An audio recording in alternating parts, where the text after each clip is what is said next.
Terima kasih Anda masih bersama kami. Bagi Anda yang baru saja bergabung, kami hadirkan kembali 3 berita utama hari ini. Hasil olah TKP lanjutan pembunuhan pengusaha isi ulang air minum.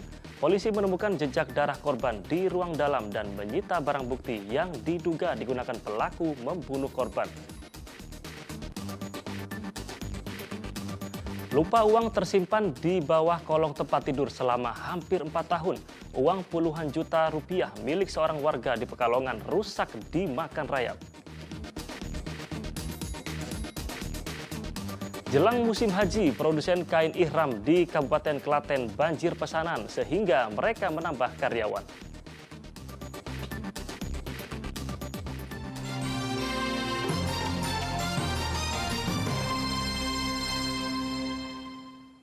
Gubernur Jawa Tengah sekaligus bakal calon Presiden Ganjar Pranowo menyambangi kediaman Watipres Habib Lutfi bin Yahya di Pekalongan. Pertemuan antar keduanya berlangsung tertutup.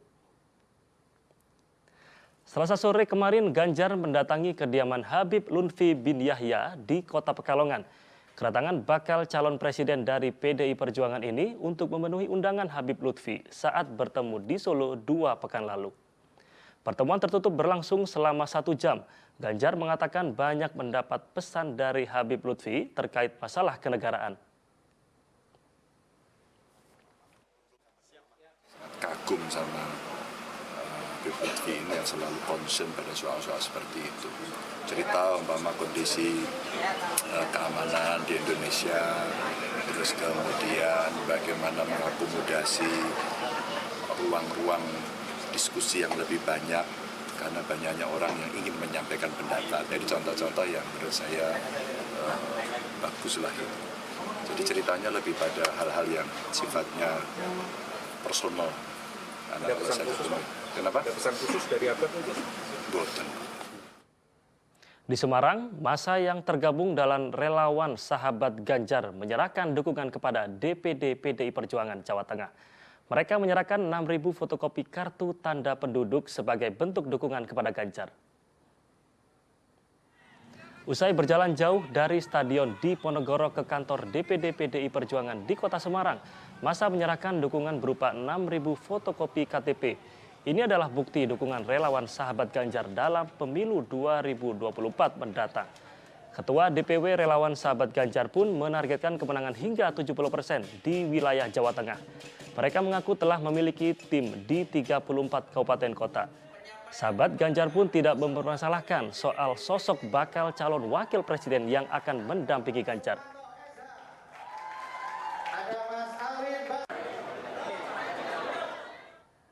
Beralih ke informasi haji, puluhan jemaah di Kabupaten Blora dan Boyolali belum melunasi pembayaran untuk ibadah haji tahun ini. Waktu pelunasan pun diperpanjang dari 5 Mei menjadi 12 Mei. Calon jemaah haji di Kabupaten Blora mulai bersiap. Namun Kementerian Agama mencatat ada 53 calon haji yang belum melunasi biaya haji. Awalnya mereka diberikan waktu pelunasan hingga 5 Mei. Namun karena belum semua dilunasi, waktu pelunasan diperpanjang. Petugas pun mendatangi calon haji yang belum melunasi pembayaran untuk menanyakan alasan penundaan pembayaran. Mayoritas karena belum memiliki cukup uang. Masih ada 53 calon jemaah haji yang belum melakukan pelunasan pada kemarin yang setelah ditutup di tanggal 5 Mei. Nah, maka kemudian petugas kami, artinya para staf kami di penyelenggara haji umroh pada kantor Kementerian Agama Kabupaten Blora dibantu bapak-bapak di KUA, para penyuluh di KUA terjun langsung di masyarakat, by address, didatangi itu satu persatu para calon jemaah yang sudah berhak lunas. Bagi calon haji reguler yang tak mampu melunasi pembayaran akan diganti oleh calon jemaah haji cadangan. Saat ini total calon jemaah haji mencapai 612 orang. Hal serupa juga terjadi di Kabupaten Boyolali. Dari 805 calon jemaah haji, ada 32 orang yang belum melunasi pembayaran. Hal itu diungkapkan usai bimbingan manasik haji oleh Kementerian Agama Kabupaten setempat. Calon jemaah haji yang belum melunasi pembayaran juga diberikan waktu hingga 12 Mei mendatang. Masih ada waktu sampai tanggal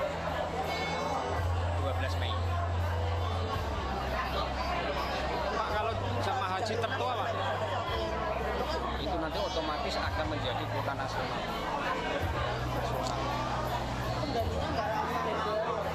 Ya bisa dari mana-mana sesuai dengan urut porsi. Bisa dari Boyolali, bisa dari luar Boyolali. Data Kementerian Agama Boyolali ada 805 calon jemaah haji untuk tahun ini dengan rincian 762 jemaah haji reguler dan 43 jemaah cadangan.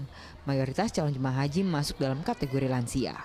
Jika sesuai jadwal, keberangkatan calon haji asal Boyolali akan lewat embarkasi Surakarta pada 24 Mei mendatang. Arif Nur dan Yulianto melaporkan dari Kabupaten Boyolali. Berbicara soal haji, produsen kain ihram di Kabupaten Klaten mulai kebanjiran pesanan. Bahkan produsen sampai kewalahan dan harus menambah karyawan untuk memenuhi tingginya pesanan kain ihram. Produsen kain ihram di Polan Harjo, Kabupaten Klaten ini sibuk menyelesaikan pesanan. Menjelang pelaksanaan ibadah haji, pesanan kain ihram melonjak dibanding hari biasa. Pesanan datang dari berbagai daerah, mulai dari Palembang, Yogyakarta, Tangerang, Surabaya, Aceh, hingga Makassar. Dibandingkan hari biasa, pesanan kain ihram meningkat antara 300% sampai 400%. Bahkan, produsen sampai kewalahan hingga harus menambah jumlah pekerja antara 10 orang sampai 20 orang untuk memenuhi tingginya pesanan. Per hari biasanya 100-200 gitu. Kalau musim haji itu permintaannya sampai 4.000, 5.000 ihram gitu. Sempat kewalahan nggak Pak? Iya, sempat kewalahan. Kain ihram ditawarkan dengan harga mulai dari Rp85.000 sampai Rp120.000 per potong, tergantung dengan ketebalan kain dan kualitas benang yang digunakan. Krisna Agung melaporkan dari Kabupaten Klaten. Informasi tadi mengakhiri jumpa kita hari ini. Atas nama rekan yang bertugas, saya Rama Dita Domas mengucapkan terima kasih atas kebersamaan Anda. Selamat beraktivitas dan sampai jumpa.